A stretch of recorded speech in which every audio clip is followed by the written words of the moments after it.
She stood at the end of my dining room table in my house at a dinner I paid for and told me I was being selfish. That was the word she used, selfish. I had just told her and my son that I wasn't ready to sign over the lake property, the one I'd spent 31 years building up, the one my wife and I drove to every August long weekend with a car full of groceries and 2 kids who complained the whole way there and then didn't want to leave. And my daughter-in-law, who had been in this family for 4 years, looked me dead in the eye across the table and said I was being selfish for not handing it over. I didn't raise my voice. I want to be clear about that. I didn't yell, didn't slam anything down, didn't say a word I'd regret. I just looked at her, and then I looked at my son, and I waited. He looked at his plate. That told me everything I needed to know. My name doesn't matter. What matters is that I'm 67 years old. I live in Barrie, Ontario, and I spent the better part of 4 decades building something from nothing. I started in residential contracting when I was 24 with a used pickup truck, a toolbox my father gave me, and exactly one client, my uncle, who needed his garage drywalled. I built that into a mid-sized construction company, not a dynasty, not a corporation. A real business with real people on payroll, real contracts, real winters where I'd lie awake wondering if we'd make it to spring. We made it every time. My wife, Helen, she passed 6 years ago, pancreatic cancer, 11 weeks from diagnosis to the end. She was the one who pushed me to buy the lake property in the first place. We were in our late 30s, we just had a decent year, and she found this listing for a 3-bedroom cottage on Lake Simcoe, 40 minutes from the city, and she said, "This is where we're going to remember being happy." I thought it was too expensive. She was right and I was wrong, like she was about most things. We raised 2 kids, my son Nathan and my daughter Cora. Cora lives in Vancouver now with her husband and their 2 boys. We talk every Sunday. Nathan is 38, works in finance in Toronto, and about 4 years ago he married a woman named Adrian. I tried with Adrian. I want to put that on the record. I genuinely tried. She's smart, she's driven, she has opinions about everything and isn't shy about sharing them. And in another context, I think I might have found her interesting.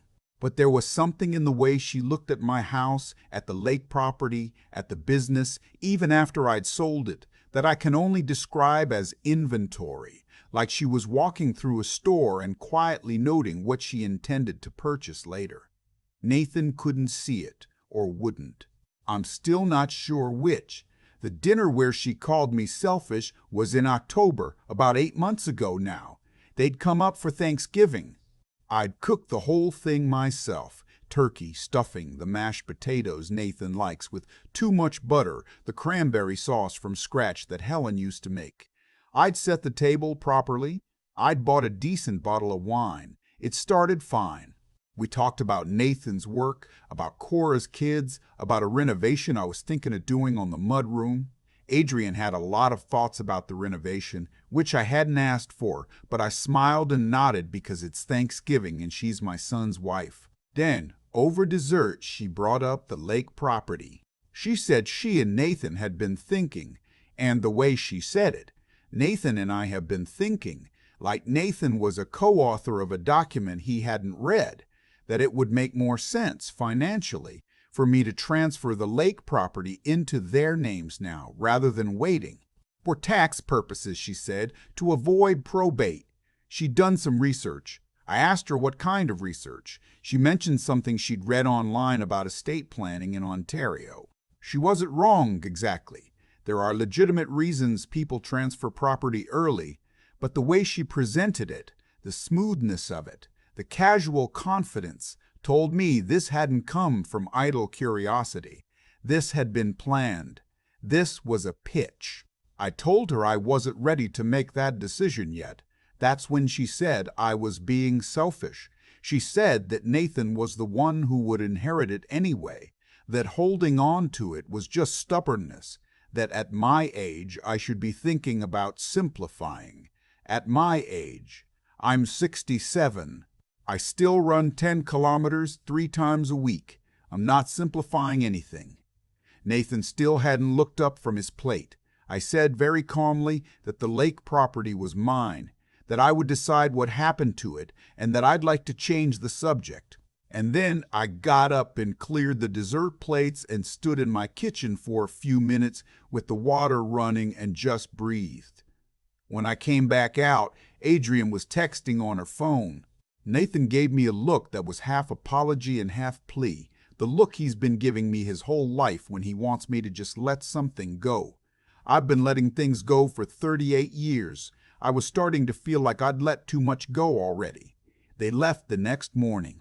Adrian hugged me at the door, which felt like being thanked by someone who had just tried to pick your pocket. I stood on the porch and watched them drive away and thought about Helen and what she would have made of all this, and I decided I needed to talk to my lawyer. I called a family law and estate lawyer I'd been referred to through my accountant. Her name was Ms. Finch, sharp, efficient, no nonsense, the kind of woman who reads your situation in about 45 seconds and then tells you exactly what you should have done 6 months ago. I laid out the whole situation. The dinner, the request, the history with Adrian, the way Nathan had sat there silent. She listened without interrupting. Then she said, "So what do you want to protect?" I thought about it. "Everything," I said, "but mainly the lake property and whatever's left in the estate. I want to make sure it goes where I actually want it to go." She walked me through the options. We talked about a trust structure, about updating my will, which I hadn't touched since Helen died, about the difference between a beneficiary designation and actual ownership. We talked about what a property transfer to a married couple means under Ontario family law if that marriage later ends in divorce. That part I hadn't considered. She said most people don't. I left her office with a list of things to do and a much clearer picture of what my estate actually looked like and what was genuinely at risk if I kept being passive about it. I started making changes quietly, no announcements, no confrontations. Just a man updating his affairs, which is something every person over 60 should be doing anyway. The real moment, the one I keep coming back to, happened about 3 months after Thanksgiving, in January. Nathan called me on a Tuesday night, which was unusual. He normally calls on Sunday mornings. I could hear it in his voice before he said a word. That particular kind of tense calm that means someone near him is very upset and he's been tasked with managing it. He said Adrian had heard through some back channel, I still don't know exactly how, that I'd been to see a lawyer. She was upset. She felt blindsided. She wanted to know what I was planning. I told him I was updating my estate documents, which was true. He asked if this was because of Thanksgiving. I said it was because I was 67 and my wife had died without a current will, and I watched my accountant spend 14 months sorting out what should have taken 2 weeks, and I had decided to handle my own affairs properly, so that didn't happen to my children. Silence. Then he said, "Adrian thinks you're punishing her." I took a long breath. "Nathan," I said, "I am updating a legal document that was 8 years out of date. That is not a punishment. That is Tuesday." More silence. Then he said something that I think he probably wishes he hadn't said, because I've thought about it nearly every day since. He said, "She just feels like you've never really accepted her." And I thought about every Thanksgiving I'd cooked, every birthday gift I'd chosen carefully, every time I'd nodded to her opinions on things she didn't know as much about as she thought she did, every time I'd bitten my tongue when she spoke over my son like he wasn't in the room, every time I'd tried, I said, "Nathan, I need you to think about that sentence. And then I need you to call me back when you've actually thought about it." He didn't call back that night. He didn't call back that week. I drove up to the lake property by myself that weekend. It was January, which in Barrie means brutal. The road in was half frozen mud, and the dock was locked under a foot of ice, and the temperature hadn't cracked -15 in 2 weeks. I didn't care. I needed to be there. I sat inside with a cup of tea and looked out at the lake, at the ice and the gray sky and the black tree line on the opposite shore, and I thought about Helen finding that listing in 1994 and saying, "This is where we're going to remember being happy." She was right. This was where we were happy. This was where Nathan learned to swim, thrashing around in the shallows with water wings until one afternoon he just didn't need them anymore. This was where Cora read her way through every Nancy Drew book in existence on the dock, with her feet hanging over the water. This was where Helen and I sat on the porch every August long weekend with a bottle of wine after the kids were asleep and felt, for a few hours at a time, like we had actually figured something out. And now my daughter-in-law was doing research into how to transfer it out of my name. I picked up my phone and called Cora. I told her everything. She listened the way she always does, quietly and completely. And when I was done, she said, "Dad, just do what you need to do. I trust you." She didn't ask what I was planning to leave her versus Nathan. She didn't ask about the lake property at all. She just said she trusted me. I called Ms. Finch on Monday morning. Here is what I did, and I want to be precise because I think precision matters here. I updated my will. I did not disinherit my son. I want to be clear about that. Nathan is my son and I love him, and that is not conditional. But I restructured what he would receive and how. Instead of leaving him an outright ownership stake in the lake property, I put it into a trust with specific terms. He could use it, but it could not be sold or transferred without Cora's agreement. And it could not become a matrimonial home asset under Ontario law without specific conditions being met. Ms. Finch explained how to structure this properly. It's legal, it's solid, it protects the property from becoming a chip in someone else's game. I also updated my beneficiary designations on my RRSPs and my investment accounts. Small changes, technically, but meaningful ones.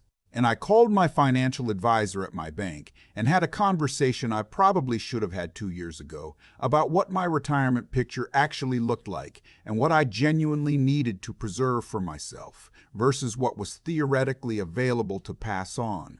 Turns out I had been mentally undervaluing my own security in a way that's apparently very common in people who built their wealth from nothing. We forget that we're allowed to spend it on ourselves. I didn't tell Nathan any of this immediately. I wasn't trying to be secretive. I just wasn't interested in managing Adrian's reaction to decisions that were entirely mine to make. Nathan came to see me alone in March. He drove up on a Saturday without Adrian, which told me that either she didn't know he was coming or she'd decided a different approach was needed. He sat across from me at the same dining room table where this had all started, and he looked like he hadn't been sleeping well. I made coffee. I put a plate of the shortbread he likes on the table. His mother's recipe, the one with the rice flour that makes them crumble the right way. I don't know if I did that consciously or not. He asked me what was happening with the estate. I told him what I'd done plainly, the trust structure, the beneficiary updates, the intent behind all of it. I watched his face while I talked. He was trying to figure out how to feel about it, which I recognized because he's been doing that since he was 12 years old. When I finished, he asked if this was because of Adrian. I told him the truth. Partly, yes.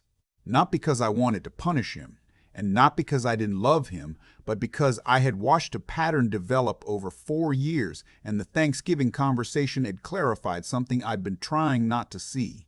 I told him I had a responsibility to Helen's memory, to Cora, and to myself to handle this properly. And I told him that the decisions I had made were not reversible, based on an uncomfortable conversation. They would only change if things changed, genuinely and over time. He was quiet for a long time. Then he said, "She's not a bad person, Dad." I said, "I didn't say she was. She grew up without a lot. She worries about security." Nathan, I looked at him. So did I. I grew up with nothing. That doesn't entitle you to someone else's. He didn't have an answer for that. We sat with it for a while. The furnace kicked on. Outside, a chickadee landed on the feeder I keep by the window and then left immediately because I'd forgotten to fill it. Eventually, he said, "What do I need to do?" And I said, "Nothing you're not willing to actually do. That's the only thing I'll ask." He nodded. He stayed for dinner. I made pasta, nothing complicated, and we talked about other things. His work, a trip he was thinking about, a book I'd been reading. It wasn't fixed. I don't think things like this get fixed exactly. But it was honest, and honest was more than we'd had in a while. He hugged me at the door when he left. A real one. Not the inventory hug. Adrian called me 2 days later. I almost didn't answer. She said she wanted to apologize for Thanksgiving. The word selfish, she said, was unfair, and she shouldn't have said it. She sounded rehearsed. I wasn't sure whether Nathan had coached her or whether she'd decided on her own that this was the necessary move, but I gave her the benefit of the doubt, which is maybe more than she deserved and possibly exactly what she needed from me. I thanked her for calling. I told her I appreciated it. I told her I hoped we could all move forward cleanly. I did not tell her about the trust structure. That was not information she was entitled to. The lake property will be there in April when the ice breaks. I'm planning to drive up the first weekend it's clear, open the place up, make sure the pipes survive the winter.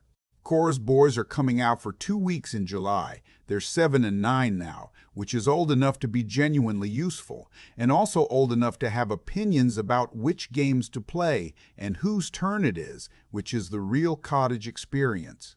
I've been thinking about what it means to build something. I spent 30 years building a business, building a house, building a family in the loose and complicated sense of that word, building weekends at a lake cottage where my children learned to be people.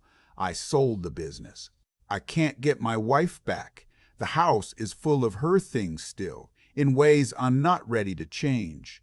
But the lake property is still there, still mine. Still the place she said we were going to remember being happy. I uncapped a pen last month and signed the updated will in Ms. Finch's office. The notary stamped it. Ms. Finch slid a copy across the desk and said, "You should feel good about this," and I did. Not because I'd won anything or beaten anyone, because I'd finally done what a responsible person does. I'd looked at what I had, decided what mattered, and made sure the decisions were mine. That's all any of us can do. Make sure the decisions are ours. If your son ever sits quietly while someone calls you selfish at your own table and you find yourself standing in your kitchen with the water running, trying to breathe, I want you to know it's not weakness to step back. It's not giving up to call a lawyer. It's not punishment to update a document. It's just Tuesday.